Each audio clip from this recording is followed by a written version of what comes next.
સમાચાર મળી રહ્યા છે। નીટ મામલે એનએસયુઆઈ દ્વારા વિરોધ પ્રદર્શન કરવામાં આવી રહ્યું છે। સુરતથી વિગતો મળી રહી છે। નીટના મામલે એનએસયુઆઈનો વિરોધ નોંધાવવામાં આવ્યો છે। વીએનએસજીયુ ખાતે એનએસયુઆઈ દ્વારા વિરોધ કરવામાં આવ્યો છે। તો યુનિવર્સિટીના મુખ્ય ગેટ બહાર એનએસયુઆઈ દ્વારા વિરોધ નોંધાવ્યો છે। એનટીએનું પુતળું બનાવવામાં આવ્યું હતું। આ સમગ્ર વિરોધમાં સુરતથી માહિતી મળી રહી છે। પુતળા દહન કરે તે પહેલા જ પોલીસે પુતળું કબજે કરી લીધું હતું। તો એનએસયુઆઈના વિદ્યાર્થીઓ દ્વારા પુતળું બનાવવામાં આવ્યું હતું અને મોટી સંખ્યામાં એનએસયુઆઈના કાર્યકરો એકઠા થયા હતા। પોલીસે એનએસયુઆઈના કાર્યકરોની અટકાયત કરી છે। સમગ્ર મામલે એનટીએના કૌભાંડમાં વિરોધ પ્રદર્શન કરાયું છે એનએસયુઆઈ દ્વારા। ત્યારે યુનિવર્સિટીના મુખ્ય ગેટ પર આ વિરોધ પ્રદર્શન કરવામાં આવ્યું હતું। એનટીએનું પુતળું પણ બનાવવામાં આવ્યું હતું। તો આ સાથે જ પુતળું દહન કરે તે પહેલા જ પોલીસ દ્વારા આ પુતળું કબજે કરી લેવામાં આવ્યું હતું। વિગતો પ્રાપ્ત થઈ રહી છે સુરતથી। નીટ કૌભાંડ મામલે એનએસયુઆઈના કાર્યકરોનો ઉગ્ર વિરોધ જોવા મળી રહ્યો છે।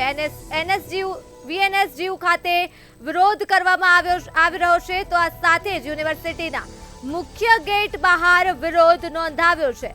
એનએસયુઆઈના કાર્યકરોએ આ વિરોધ કર્યો છે। એનટીએનું પુતળું પણ એનએસયુઆઈના કાર્યકરોએ બનાવ્યું હતું। તો પુતળું દહન કરે તે પહેલા જ પોલીસે આ પુતળું કબજે કરી લીધું હતું। સુરતથી આ તમામ વિગતો હાલ પ્રકાશમાં આવી રહી છે। મોટી સંખ્યામાં એનએસયુઆઈના કાર્યકરો એકઠા થયા હતા વિરોધ માટે। ત્યારે પોલીસે એનએસયુઆઈના કાર્યકરોની અટકાયત કરી છે। એનએસયુઆઈના કાર્યકર્તાઓ દ્વારા વીર નર્મદ સાઉથ ગુજરાત યુનિવર્સિટીના ગેટ પર આશ્ચર્યજનક કાર્યક્રમ અને ધરણાનો કાર્યક્રમ યોજેલો હતો। જે બાબતે એ લોકોએ કોઈ પણ પરમિશન લીધેલી નહોતી।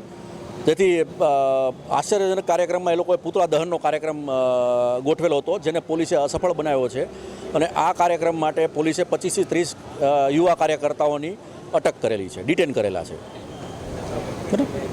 પરીક્ષા પ્રકારે એનએસયુઆઈ દ્વારા વિરોધ પ્રદર્શન થઈ રહ્યું છે અને જોઈ શકાય છે જે પ્રકારે વિરોધ પ્રદર્શન છે અને કહી શકાય કે તમામ જે કાર્યકર્તાઓ છે તે મોટી સંખ્યામાં ઉપસ્થિત થયા છે અને તમામ જે કાર્યકર્તાઓ છે તે ખાસ કરીને જે વિરોધ છે તે કરી રહ્યા છે। કારણ કે જે પ્રકારે નીટની એક્ઝામ લેવામાં આવી હતી અને આ એક્ઝામમાં ગેરરીતિ થઈ હોવાની વાત છે। ત્યારે એમની સાથે વાત કર્યું જે પ્રકારનો વિરોધ છે, કઈ રીતનો, ખાસ કરીને કઈ રીતે વિરોધ। આજે સુરત શહેર એનએસયુઆઈ દ્વારા વિદ્યાર્થીઓના જે નીટની પરીક્ષા લેવામાં આવે છે અને વિદ્યાર્થીઓ સાથે વારંવાર અન્યાય કરવામાં આવે છે। ગુજરાત સરકારમાં ગુજરાતની આ ભાજપ બેરી મૂંગી સરકાર જે વિદ્યાર્થીઓ સાથે વારંવાર અન્યાય કરી રહી છે અને જે બી કસૂરવાર છે તે સામે કડકમાં કડક લેવામાં આવે। ખાસ કરીને આપની માંગો નહીં સ્વીકારાય તો શું?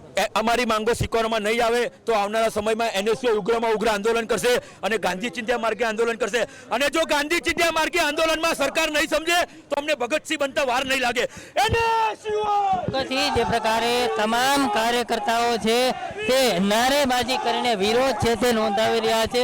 સ્પષ્ટ કહી શકાય કે હાથમાં જે પ્રકારે ઝંડા લઈને વિરોધ કરી રહ્યા છે અને ખાસ કરીને જે માંગો છે તે માંગો તેમણે સરકાર સમક્ષ જે છે તે મૂકી છે અને આ માંગો નહીં સ્વીકારાય તો ઉગ્ર આંદોલન કરવાની પણ ચીમકી તેમણે ઉચ્ચારી છે। હાલ તમામ વિરોધ કરી રહેલા જે કાર્યકર્તાઓ છે તે કાર્યકર્તાઓને પોલીસ દ્વારા લઈ જવામાં આવી રહ્યા છે। જે પ્રકારે વિરોધ કરી રહેલા તમામ કાર્યકર્તાઓનો વિરોધ પોલીસ દ્વારા અટકાવવામાં આવી રહ્યો છે। તમામની એક જ માંગ છે કે જે પ્રકારે વિદ્યાર્થીઓ સાથે અન્યાય થયો છે તેને યોગ્ય કાર્યવાહી કરવામાં આવે ને જે પ્રકારે નીટની પરીક્ષામાં જે ગેરરીતિ થઈ છે તેમાં દોષિતો સામે જે પ્રકારની કાર્યવાહી છે તે થવી જોઈએ, તે કાર્યવાહી કડકમાં કડક થવી જોઈએ।